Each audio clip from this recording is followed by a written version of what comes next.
تو اس کی کمائی پر والد یا بھائی کا کوئی حق ہے جبکہ بھائی خود بھی جوان ہو اور کماتا ہو؟ نیز کیا اس پر گھر میں خرچ دینا لازم ہے؟ اسکول میں ڈرائنگ کا پیریڈ لینا کیسا ہے؟ ڈرائنگ کا ہوتا ہے جس میں جاندار کی تصاویر بھی بنانا ہوتی ہیں، اگر اس کا پیریڈ نہ لیں تو اسکول انتظامیہ فیل کر دے گی، ایسی صورت میں جاندار کی ڈرائنگ سیکھنا کیسا ہے؟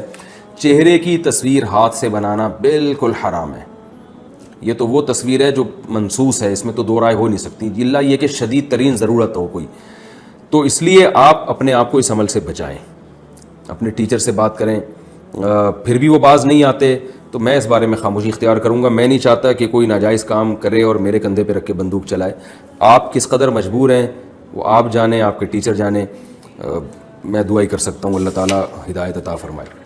چہرے کی تصویر نہ بنائیں، ہاں چہرے کے الگ الگ پارٹس کی بنائیں، جیسے صرف آنکھ کی بنانی ہو بنا سکتے ہیں، صرف ناک کی الگ سے بنانی ہو بنا سکتے ہیں۔ اپنی بیٹی کو حفظ کرانا کیسا ہے؟ کیا میں بیٹی کو حفظ کرا سکتا ہوں؟ بالکل بھائی، بہت ثواب کی بات ہے، جیسے لڑکے کو حفظ کرانا فضیلت ہے، بیٹی کو بھی حفظ کرانا فضیلت ہے، لیکن اس میں اتنا ضرور دیکھیں کہ بچی کا ذہن تیز ہو۔ بعض دفعہ بچیاں بہت کمزور ہوتی ہیں دماغ کی، وہ پھر بہت ان پہ بوجھ آ جاتا ہے۔ اور ایک بات کا خوب خیال کریں، جو بھی اپنے بچوں کو قرآن حفظ کروا رہے ہیں دیکھا کریں کہ بچے کی آواز تو نہیں بیٹھ رہی، کیونکہ بعض قاری بچہ یا بچی کو اتنا چخواتے ہیں کہ ان کے گلا بیٹھ جاتا ہے، اور وہ روزانہ چخوا کے ان کا دماغ کمزور ہو جاتا ہے، موٹے موٹے چشمے لگ جاتے ہیں، اور میں نے تو بعض بچوں کو دیکھا ہے ہمیشہ کے لیے گلا خراب ہو گیا، وہ بڑے بھی ہو گئے تو ان کا آواز ختم ہو گئی۔ تو یہ قاری حضرات سے بھی گزارش ہے کہ بچوں کو اتنا زور سے نہ چخوایا کریں۔ وہ کہتے ہیں ہمیں بچے ورنہ پڑھتے نہیں ہیں، توجہ ادھر ادھر ہوتی ہے، تو بھائی اتنا اس کو یہ کرنا کہ اس بیچارے کی آواز لنگس ہی خراب ہو جائیں اس کے، یہ تو جائز نہیں ہے، تو حرام ہے۔ تو میں نے دیکھا ایک بچے کا گلا بیٹھا ہوا تھا، میں نے اس کے والد سے پوچھا کہ یہ بچہ قرآن حفظ کر رہا ہے؟ انہوں نے کہا ہاں۔ تو میں نے کہا آپ نے اس کا علاج کروایا؟ انہوں نے کہا یار علاج کراتے ہیں پھر بیٹھ جاتا ہے۔ تو میں نے کہا جا کے اس کے قاری صاحب سے پوچھیں، اور بلکہ بچے سے پوچھیں۔ میں نے بچے کو بلا کے اس سے پوچھا، میں نے کہا بیٹا آپ لوگ بہت زور سے تو نہیں قرآن پڑھتے؟ انہوں نے کہا ہاں قاری صاحب ہمیں کہتے ہیں اونچی آواز سے پڑھو۔ تو میں نے ان کے والد کو کہا کہ یہ اسی کا اثر ہے، اور اس پہ اگر ابھی کنٹرول نہیں کیا تو اس کی گلا ہمیشہ کے لیے خراب ہو جائے گا۔ تو پھر انہوں نے قاری صاحب کو سمجھایا، اور بچے سے بھی کہا کہ بھائی، قاری صاحب کو بھی کہا اور بچے سے بھی کہا کہ اگر دوبارہ قاری صاحب چکھوائیں تو پھر بچہ والدین کو بتائے، 2-3 دفعہ قاری صاحب کو تنبیہ کی جائے، پھر بھی نہیں باز آتے تو بچے کو نکال لیں آپ۔ بچے کا حفظ کرانا اتنا ضروری نہیں ہے جتنا اس کے گلے کا خیال کرنا ضروری ہے۔ حفظ کرانا سنت عمل ہے، لیکن جو گلا ہے اس کو بچانا فرض ہے۔ انسان کی جو اللہ نے اس کو جو اعضاء دیے ہیں یہ تو بڑی نعمت ہے، تو اس لیے اس کا خوب خیال کریں۔ بچی کا بھی اگر ایسا ہو رہا ہے کہ وہ بہت زیادہ اس پہ زور ڈالا جا رہا ہے پھر ٹھیک نہیں ہے۔ اگر بچی ذہین ہے، حافظہ اچھا ہے تو بہت اچھی بات ہے، اس کو حفظ کروائیں، اس کا بڑا فائدہ ہوتا ہے۔ ساری زندگی بچوں کی قرآن سے مناسبت ہو جاتی ہے، وہ پڑھتے رہتے ہیں ہمیشہ۔ حافظ لوگ کہیں نہ کہیں قرآن کی تلاوت کرتے ہی ہیں، تو ان کا قرآن سے رشتہ ختم نہیں ہوتا۔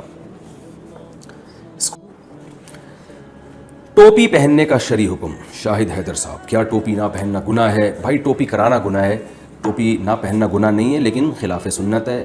مسلمان معاشرے میں نبی صلی اللہ علیہ وسلم، صحابہ، تابعین اور صدیوں سے علماء صلحاء سب سر کو ڈھانپتے ہی آئے ہیں، اس لیے مسلمان کے لیے افضل یہی ہے کہ وہ سر کو ڈھانپا کرے، لیکن فرض واجب نہیں ہے۔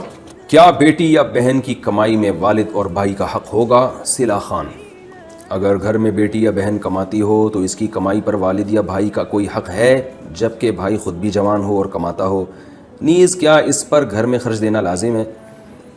دیکھیں اگر والدین بوڑھے ہیں، کما نہیں سکتے، تو پھر بیٹی اگر کما رہی ہے تو اس پر لازم ہے کہ وہ اپنے والدین پہ خرچ کرے، جیسے بیٹے پر لازم ہے پھر بیٹی پر بھی لازم ہے۔ اسی طرح کوئی خاتون اگر کما رہی ہے، اس کے سگے بھائیوں میں کوئی محتاج ہے، محتاج کا مطلب معذور ہے، کمانے کے لائق ہی نہیں ہے، قابل ہی نہیں ہے، تو پھر جہاں دوسرے رشتہ داروں پر خرچ کرنا لازم ہے تو بہن پر بھی لازم ہے کہ وہ اپنے بھائی پر خرچ کرے۔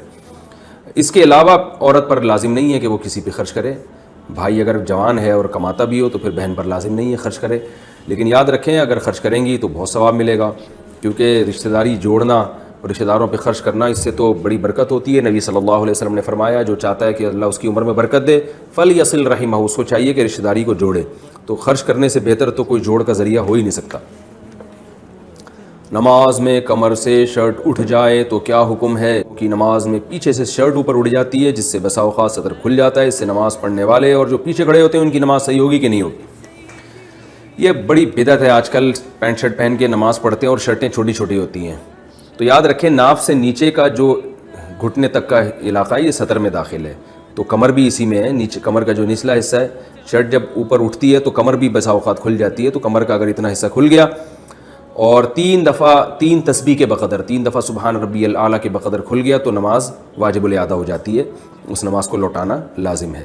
ہاں جو پیچھے کھڑے ہوئے ہیں ان کی نماز صحیح ہوگی، وہ خراب نہیں ہوگی، جو خود پڑھ رہا ہے اس کو نماز دوبارہ لوٹانا ضرور